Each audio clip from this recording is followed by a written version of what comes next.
Well, welcome back, everybody, to Two Pastors and a Mic. My name is Channock, And I'm Cory. and we're so grateful for you, our listener or watcher, wherever you're at, wherever you're listening or watching from. We want you to know we appreciate you so much. If you're on Apple Podcast listening to this, we would love it if you would just take a few minutes, leave a review. We read those, we look at those, and And no one we has really done one in appreciate. months. We really appreciate those. If you're listening on Spotify, make sure you give us a rating there. A star. If you're watching on YouTube or GAN through Comment. the YouTube link, comment below, like, share, subscribe, do all the stuff we tell you to do every single week. Many of you have taken us up on that. Some of you still have yet to. So we'd appreciate you if you would take some time to do that. And if you're a part of Hill City Church, you've been a part of the spicy sermon series Reframe, which I've gotten more emails in this sermon series than the history of our church. So very good emails, great questions, great ponderings, which actually really helps me because this has also been the most quiet in the room when I'm preaching. So I can't always read it. Like, are people contemplating it or processing, or do they flat out hate it and can't wait for it to be over? So. Yeah. So I'll throw you under the bus a little bit. You actually reached out yesterday, I think, for maybe the first time ever. If you've done it before, I don't remember. I was pretty insecure. I didn't take it as you being insecure. I took it as you, hey, I think I did okay. How did that come out? How did you perceive that? The room was kind of quiet, and just getting my perspective on it. Yeah. And it's something that you really have to process and think about. And those of you that know Cory, he's a little bit dialed back on the podcast. If you haven't seen him preach or heard him preach, he preaches about 3 times faster when he speaks than here on the podcast. I got to figure it out. And it is a lot in a little bit of time. And he tries to squeeze so much. And then once you want to think about a sentence, you're already moving on to a different thought. And it's like, wait, what? No. Rewind, go back. Good. I had one lady in the lobby catch me, and she's like, yeah, I've had to watch the last 2 like 5 times to get to get all the information out of it. And I was like, good. Yeah, good. I was insecure just because I thought I did a better job preaching this similar sermon 3 years ago, because I went a little bit different direction. So, but also there's so many new people in our church that I don't want to give too much information on one Sunday. Because, people are on a journey trying to go slow enough so people don't fall off the ship of where we're going as a church and what we believe and teaching, and trying to be helpful and remove fear. And I think it did all of those things. I thought it was good. If you haven't checked that out yet, make sure you go to Hill City's YouTube page, check out Reframe the last 3 weeks, and at least one more week. No, we're doing probably 2, maybe 3 more. 3 more weeks. Yeah. Okay, it'll be a 6-week series. There you go. Something came up. We need to talk off the set about it. But today we're doing, hopefully, if you tuned in because you're a regular, or maybe because you're seeking marriage content, today's going to be a marriage episode, which we've done a lot of over the years. We'll be going through my free ebooks. My free ebooks are found on my website, saintsnotsinners.com. You should go and download them. They are all for free. Plethora of topics. Last week we talked about success and learning how to define success for yourself. It's really good.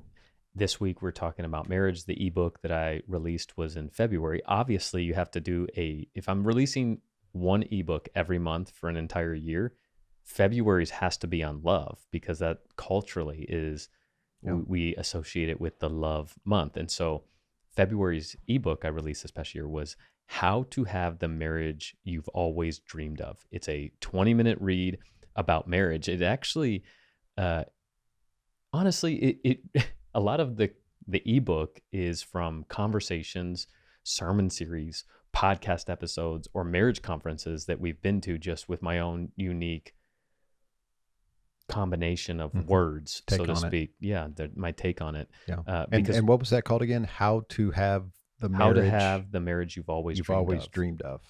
Yeah.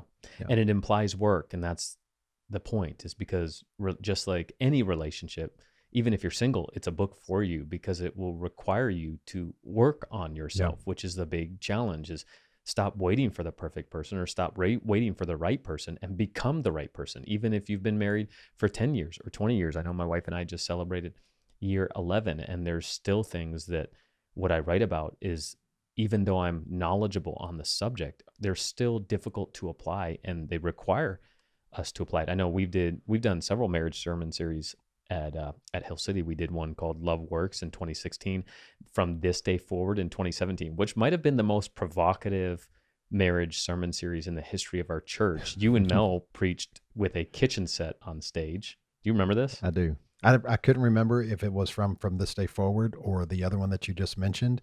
No, but I do remember it. Oh yeah, it might have been one or the other. I can't even remember. Reggie preached from a dining table. A table. And Julie and I preached from a bed. Yeah. Talk about before our time. Very interesting. We've done podcast episodes. The 5th episode of this podcast is 10 Ways to Not Suck at Marriage. Yeah. Which that's why I asked the question earlier. For some reason, I was thinking the ebook was called How to Not Suck at Marriage. it was going to be, and you helped me create a different thing because we already did the podcast. Now the 10 Ways to Not Suck at Marriage are included in the ebook. So again, it tells it. And then episode 5, that's wild. Episode 5. What are we on, like 250 something? We're on 249. Yeah. Wow, that's wild. Episode 6 right after it is one of our most listened to episodes in the history of the podcast because it's on sex. It's literally titled "Let's Talk About Sex," but we talk about sex expectations, which we're gonna bring up again today. And so we've had a lot of conversations around marriage. We did one even this year on it from this ebook, right? So right, yeah. Earlier this year, we actually did a 4-part series. Yeah, but here we're hitting it today. But it was just all about marriage. I think it was episodes 215 to 212 to 215. Yeah. And really, we just unpacked how to live more patient and kind. And we walk through what love is, right? Yeah. 1 Corinthians 13, it talks a lot about what love is not, but 2 things that it is. Love is patient. It is kind. And so we want to be patient and kind within our marriages.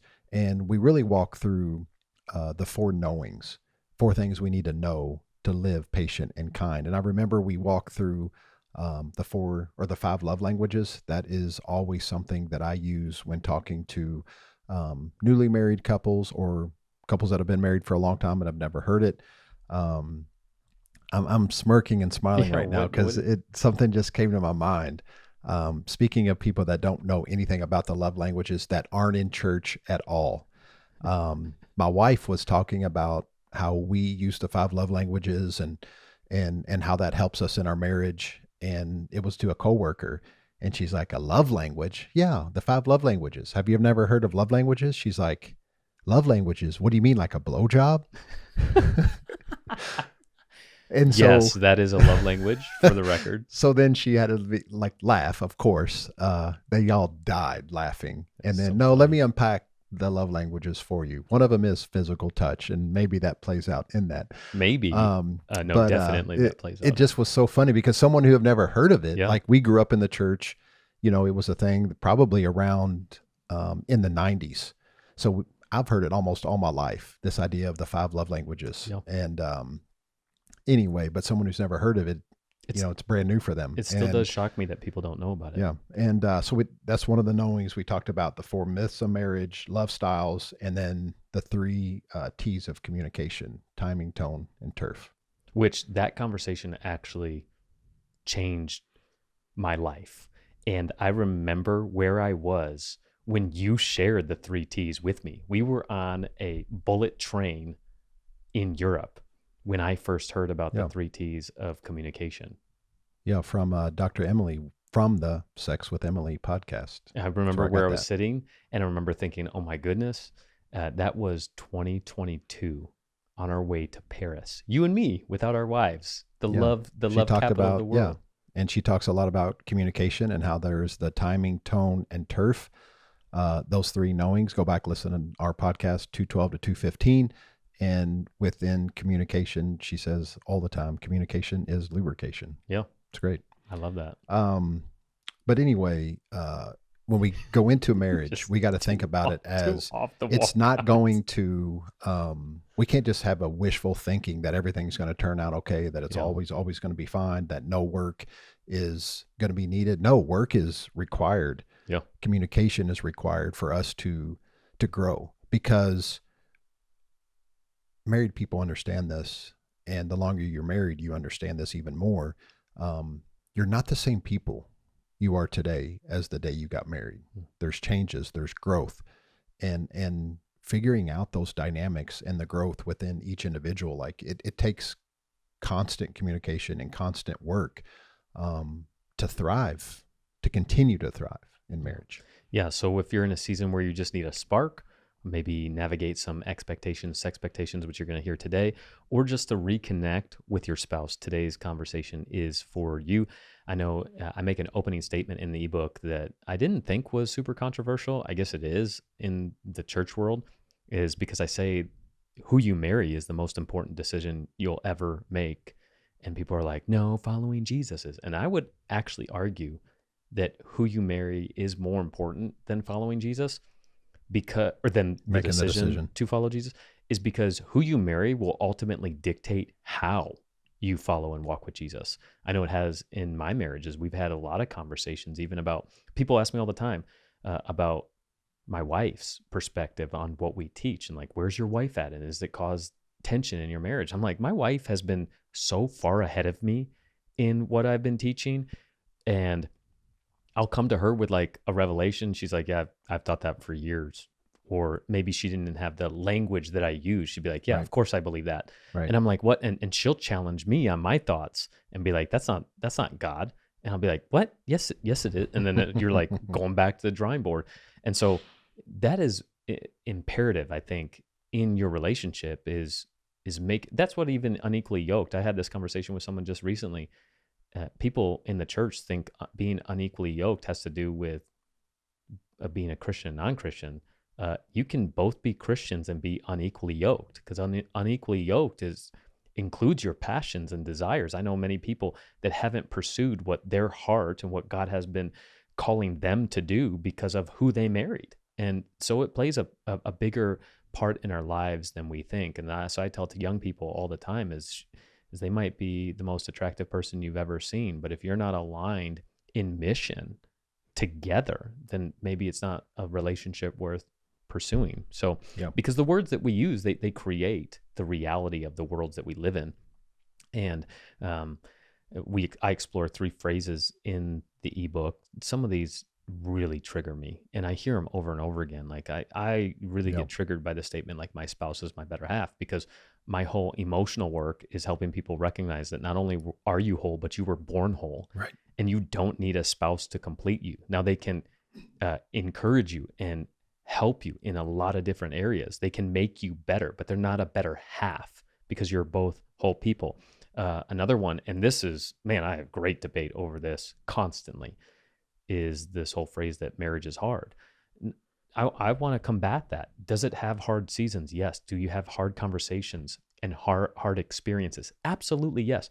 But when we say marriage is hard, we're speaking that over the marriage. What if you just change it and said, no, marriage is amazing. Marriage is awesome. I'm married to my best friend. Even if you're in a season of tension with them, like, you have to remember this is the person you are for. And when you have a different perspective of, no, marriage is amazing. Yes, we have hard seasons, but marriage is amazing. It allows you not only to communicate better, but then to go through that hard season differently. What are you thinking right there? You just smirked. No. Let's just keep going. Okay. And then the last one is, you typically only hear guys say this, but like, my partner is the ball and chain. Yep. And I get triggered by it, because it's like, you need to get away from your spouse. Like I get like healthy space and me time. I have it too. But my wife was just in Colorado. We've been married 11 years. And it wasn't just because I was home with the kids by myself. It was, no, I miss her. Like, I don't like that she is not in the same bed with me at night. And so maybe if we reframe to, my partner's my ball and chain, to my spouse is my adventure partner. Like, just the way that you speak about your relationships, they really do matter. Yeah, for sure. Oh, 100%. The words you use are so important. And I would say, though, too, speaking of words, like, communication is so important, especially around some expectation. I would say that unmet expectation is the silent killer in marriages 100%. and of marriages. And I call it the silent killer because so many people don't express and share what those expectations might be um, of their partner. And those expectations were never shared, never communicated. So we want our partners to be like these mind readers, who they're not. And so if they don't know there's any expectation on the table, how are they ever going to match whatever you're thinking of in any given scenario or situation? Now, I think there is healthy dialogue that happens when expectations are shared and then they're not met. You can have conversation after that then. But I think this unmet expectations, I know so many people, it's like the marriage conferences we go to and we have went to. I think there's been a good shift in this, and they always talk about divorce and how the number one reason for divorce is finances or sex, right? But really, that's just like what's expressed as the problem. It's not the core It's not or the root. root. Mm-hmm.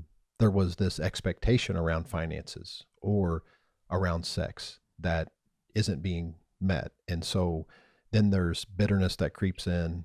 Once that bitterness creeps in, it just grows. And then before you know it, people are ending up in divorce court from something they never communicated. And so I think, again, it's back to communication, using your words, sharing,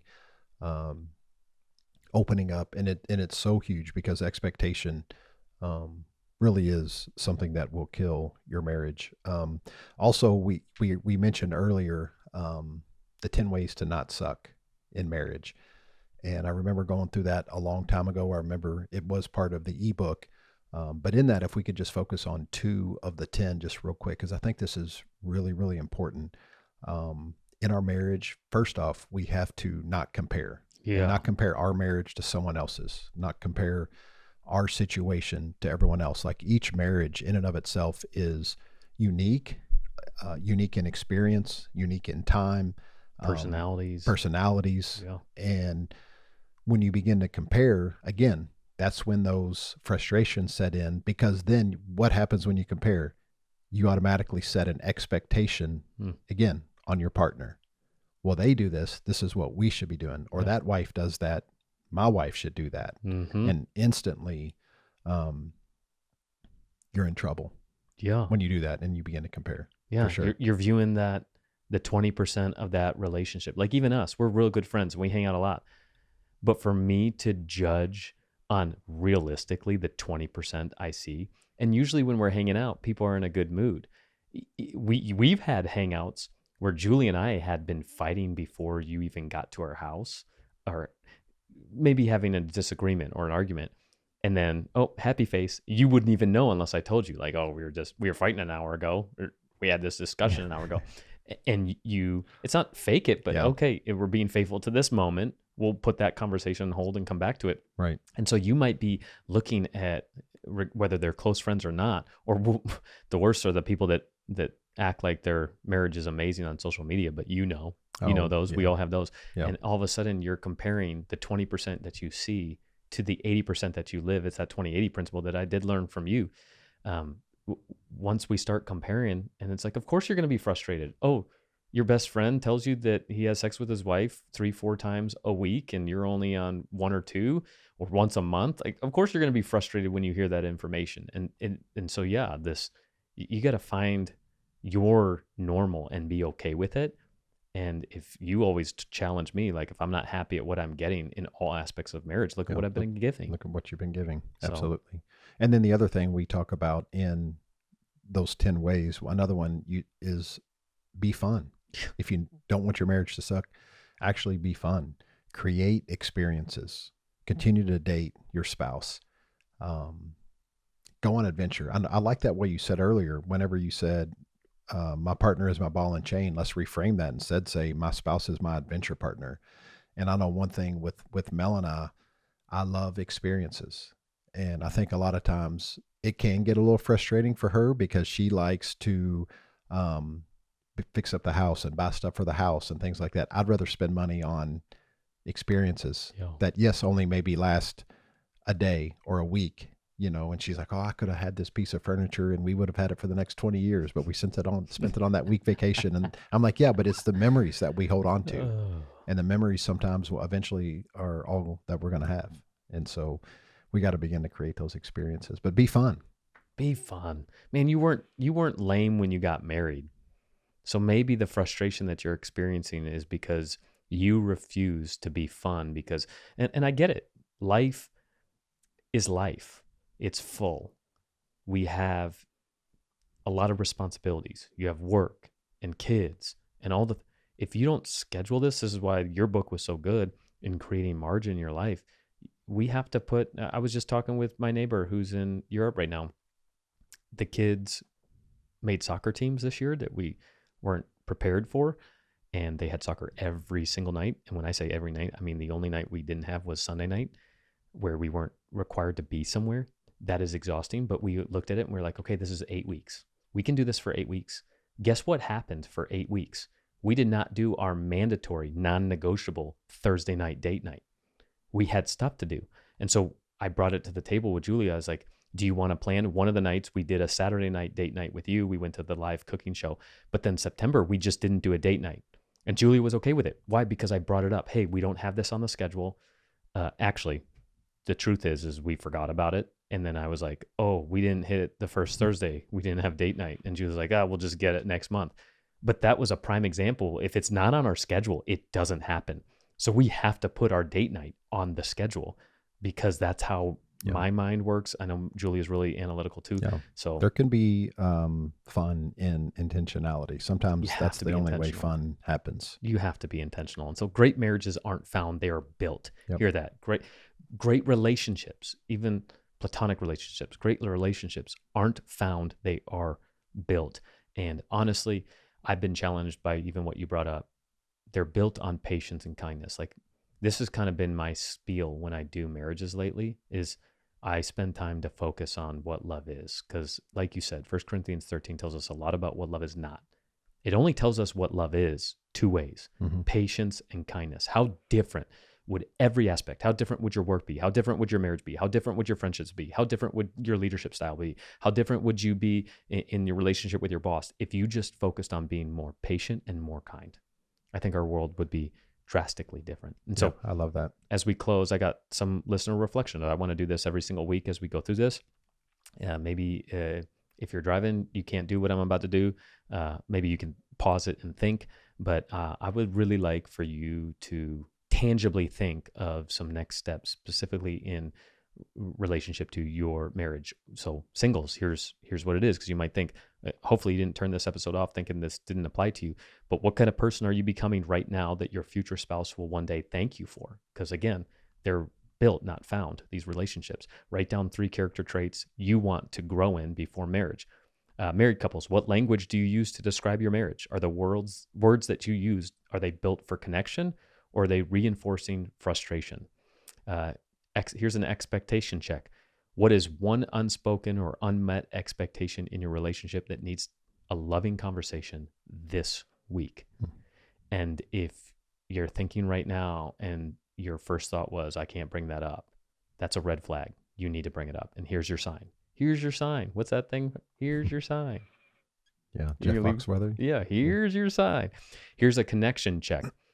Which of the 3 T's, the timing, tone, or turf, do you and your spouse need to be more intentional about when communicating? Literally, this changed my marriage. Timing, tone, and turf. We talk a lot about that on other episodes. And then here's the last one, reignite fun. What's one thing that you can do this week to bring more joy, laughter, or playfulness back into your marriage?